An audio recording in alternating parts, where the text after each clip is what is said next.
الصبح بدا من طلعته. نبی پاک صلی اللہ تعالی علیہ وسلم نے حج ایک فرمایا. قربانی حضور جس دن مدینے آئے اس وقت شروع فرمائی، اور ہر سال حضور قربانی دیتے تھے. ہر سال دو جانور ذبح فرمائے.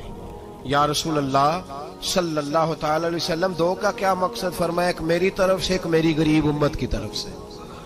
یا رسول اللہ صلی اللہ علیہ وسلم کس طرف سے؟ فرمایا ایک میری طرف سے، ایک میری امت کی طرف سے. کبھی فرمایا ایک میری طرف سے، ایک میرے اہل بیت اور میری امت کی طرف سے. دو جانور حضور نے ذبح فرمائے. اور پھر میرے حبیب پاک صلی اللہ تعالی علیہ وسلم کے غلام مولا علی شیر خدا، ابن ماجہ کی روایت ہے، حضرت علی شیر خدا فرماتے ہیں کہ نبی پاک علیہ الصلوۃ والسلام دو جانور ذبح کرتے تھے. خود حضرت علی کی جب باری آئی تو انہوں نے بھی دو فرمائے. تو صحابہ نے پوچھا کہ علی دو کیوں؟ دو کس لیے؟ تو حضرت علی رضی اللہ تعالیٰ عنہ فرمانے لگے مجھے میرے حبیب نے وصیت فرمائی تھی کہ علی تو نے دو کرنے، ایک اپنی طرف سے کیا کرنا، ایک میری طرف سے کرنا. تو میں ایک اپنی طرف سے دیتا ہوں، ایک اپنے نبی پاک کی طرف سے دیتا ہوں صلی اللہ علیہ. دو جانور. آپ لوگوں نے سنی ہوئی ہے یہ بات کہ مہینہ کھانا نہیں پکتا تھا حضور کے گھر میں. حضرت عائشہ فرماتی ہیں 3 چاند اور 3 سورج کٹھے کبھی نہیں دیکھے جب ساتھ روٹی بھی کھائی ہو. یعنی 3 دن مسلسل کبھی کھانا نہیں کھایا. قربانیاں کتنی دیں؟ بولیے. حضرت علی شیر خدا کا مکان کوئی نہیں اپنا، کوئی گھر نہیں بنایا. مولا کائنات شیر خدا، میں نے یہ بات پھر دہرا رہا ہوں، پہلے بھی میں نے عرض کی تھی، پکا کرنے کے لیے دہرا رہا ہوں. حضرت علی کا کوئی کاروبار نہیں بظاہر. بی بی صاحبہ فرماتی ہیں کہ کئی ہفتے صرف سرکہ اور کھجوریں. قربانیاں کتنی؟ اسی سارے صاحب لان ٹورے ہیں کہ ساڑھے تے لگ دیئے کہ نہیں. پکا. اور پھر جب بات ہوتی ہے دینے کی تو ماحول اور ہوتا ہے، جب لینے کی باری ہوتی ہے تو ماحول اور ہوتا ہے. قربانی واجب ہے اس شخص پر جس کے پاس 52.5 تولے چاندی یا 7.5 تولے. لیکن میں 7.5 تولے والا فتویٰ نہیں دیتا، میں 52.5 تولے چاندی والا فتویٰ دیتا ہوں. اس لیے کہ 52.5 تولے چاندی تو شاید تولہ یا 1.5 تولہ سونے کے برابر ہی ہو جائے. ٹھیک ہے نا جی؟ تو 7.5 تولے سونا 50-60 ہزار روپیہ جس آدمی کے اکاؤنٹ میں موجود ہے وہ قربانی کرے. بلکہ امام شافعی رحمۃ اللہ علیہ فرمایا کرتے تھے جس نے 3 کمروں کو تالا لگایا ہوا ہے وہ 3 کمرے فارغ ہیں، اس کے کسی کام کے نہیں، ان کی قیمت کا حساب لگائے. چھت پہ سٹور بنا دیا ہے، کوئی مطلب نہیں اس کا، اور جو ویسے رکھے ہوئے ہیں کوئی معنی ہی نہیں کمرے کا. فرماتے تھے حساب لگائے، قربانی کرے. رب کریم کی بارگاہ میں دینے کا جب معاملہ آیا تو تم گول کر گیا کام. میرے رسول کائنات سرور عالم صلی اللہ علیہ وسلم کا جب اپنے لیے چیزیں استعمال کرنے کا ماحول ہے تو محبوب پاک علیہ الصلوۃ والسلام نے مہینہ روٹی نہیں پکائی. یہاں جو آدمی ہر جمعرات کو 4 کلو بکرے کا گوشت پکاتا ہے اور ہر تیسرے دن مرغی کا گوشت لاتا ہے، وہ قربانی کی باری آتی ہے تو کہتا ہے میرے پہ لگتی نہیں. وہ ٹھیک ہے ابا جی لے آئے، ابا جی کی طرف سے قربانی ہے، اس دفعہ ابا جی کی، اگلی دفعہ اماں جی کی، اس سے اگلی دفعہ دادی جی کی. او خدا کے بندو، جس آدمی کے پاس پیسے ہیں پہلے اپنی قربانی واجب ہے. میری بات کی سمجھ آ رہی ہے عزیزوں کو؟ جو آدمی صاحب استطاعت ہے پہلے کس کی قربانی کرے گا؟ وہ کمائی کرتا ہے، اس کے اپنے اکاؤنٹ میں تنخواہ آتی ہے، ابا جی کے اکاؤنٹ میں نہیں آتی. اس نے اپنا بینک بیلنس چوری بھی رکھا ہوا ابا جی سے. پہلے اپنی قربانی کرے، اگر اس کو شوق ہے، دل کرتا ہے تو ایک اور خریدے، پھر ابا جی کی طرف سے کرے. اگر اللہ نے توفیق دیا تو ایک اور خریدے، اماں جی کی طرف سے کرے. اور اگر اس کے دل کو اللہ ٹھنڈک عطا کرے، سکون کرے تو پھر اپنے رسول کی طرف سے بھی قربانی دے، پھر اپنے محبوب کی جانب سے بھی قربانی کرے. نبی پاک صلی اللہ تعالی علیہ وسلم نے ہر سال 2 قربانیاں دی. 10 سال کل کتنی ہوگی 10 سالوں میں؟ بولیے. اور جب حضور حج کرنے گئے نبی پاک نے 63 اونٹ ذبح فرمائے. ایک اونٹ میں کتنی قربانیاں ہوتی ہیں؟ 63 اونٹ حضور نے ذبح فرمائے. اور حدیث بڑی مزیدار ہے.